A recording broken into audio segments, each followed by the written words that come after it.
An Olympic Decision by Jordan Monson Wright, based on a true story. Have you ever had to say no to something you wanted to do because it was on a Sunday?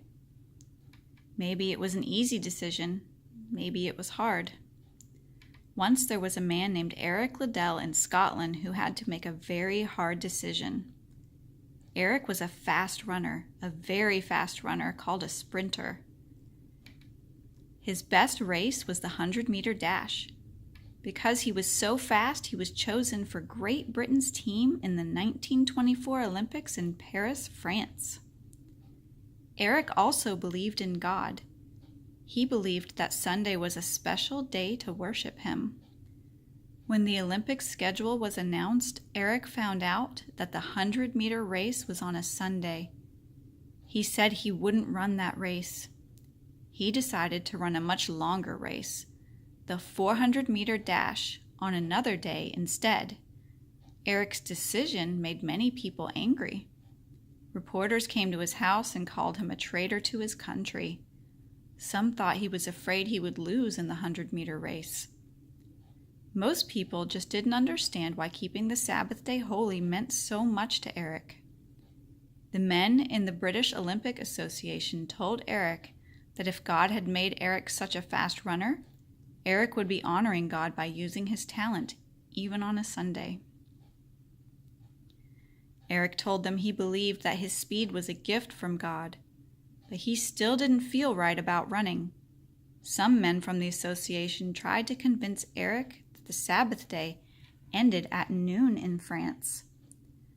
"My Sabbath day lasts all day," Eric replied. He had made his decision.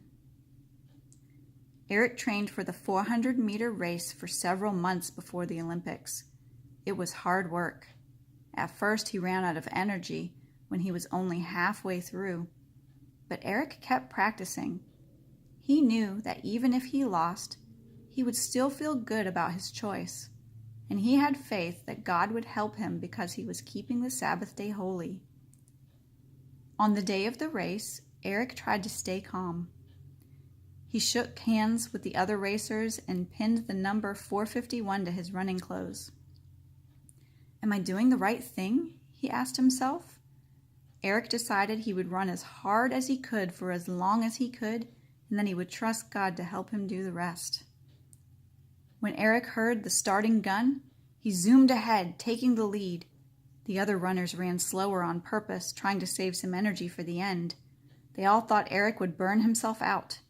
But by the halfway point, Eric still hadn't lost his energy. He wasn't getting tired, but could he last? One of the other racers almost caught up with Eric, but Eric still wasn't tired. He pulled even farther ahead. No one could catch him. He crossed the finish line several yards ahead of the other racer and broke a world record. With God's help, Eric had won a gold medal. He knew that God had given him the strength to win. He also knew that God had given him the strength to stick with his decision. You can make hard decisions too. When you choose what you know is right, Heavenly Father can help you stick with your choices and give your best effort. With God's help, Eric Liddell, from 1902 to 1945, explained how God helped him. "The secret of my success over the 400-meter is that I run the first 200 meters as fast as I can. Then for the second 200 meters, with God's help, I run faster." After the Olympics, he spent the rest of his life in China serving people and teaching them about God. An Olympic Decision